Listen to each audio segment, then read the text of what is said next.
வணக்கம். ராணி கிச்சனில் இப்போ என்ன செய்ய போகிறேன்னா நெத்திலி கருவாட்டு குழம்பு செய்ய போகிறேன். வாங்க பார்க்கலாம். தண்ணி இப்போ சுட வச்சுட்டேன். இதில் வந்து கருவாட்டை நம்ம ஊற வச்சுடுவோம். நல்லா சுடுது பாரு. வெந்நீரில் போட்டு இதை ஊற வச்சுடுவோம். புளி ஊற வச்சிடலாம். புளி வந்து கருவாட்டு குழம்புக்குள்ள புளி வச்சுருக்கேன். புளி ஊற வச்சுடுவோம். சட்டி காய வச்சுட்டேன். ஸ்டவ் பற்ற வச்சுட்டேன். எண்ணெய் ஊற்றி வச்சுட்டேன். இப்போ வந்து நம்ம வந்து தேவையான கொஞ்சம் வெந்தயம் போட்டுக்கலாம். கருவாட்டுக்கு தேவையான வெந்தயம், தேவையான கடுகு போடலாம். எண்ணெய் கடுகு பொரியுது. நல்லா பொன் கலரில் வந்துடுச்சு. இப்போ தக்காளி போட்டுடலாம். கொத்தமல்லி, கருவேப்பிலை, கொஞ்சோண்டு மஞ்சத்தூள்,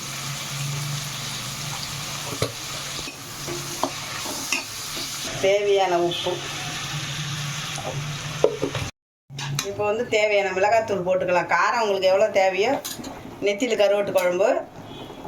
இப்போ வந்து இதில் வந்து கத்திரிக்காய், முருங்கைக்காய், உருளைக்கிழங்கு மூணும் போட்டு நெத்திலி கருவாட்டு குழம்பு. இது நல்லா கலந்துடலாம். இப்போ வந்து உப்பு எல்லாமே கலந்தாச்சு. இப்போ புளி கரைச்சி வச்சுருக்கேன் இல்லையா, புளி தண்ணி, அவ்வளோதான். இதை அப்படியே மூடி போட்டு கொதிக்கிட்டோம். நல்லா குழம்பு நல்லா கொச்சி வருது. இப்போ வந்து மீன் போடுறேன். நெத்திலி கருவாடு போடுறேன். செமைய டேஸ்ட் வரும்.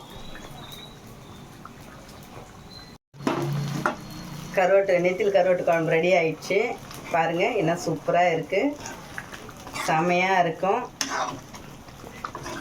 டேஸ்ட்டு. குழம்பு கொச்சிடுச்சு. ஆஃப் பண்ணிடலாம். ராணி கிச்சனை மறக்காமல் பாருங்கள். லைக் பண்ணுங்கள், ஷேர் பண்ணுங்கள், கமெண்ட் பண்ணுங்கள். ராணி கிச்சனுக்கு ஆதரவு கொடுங்க. வணக்கம்.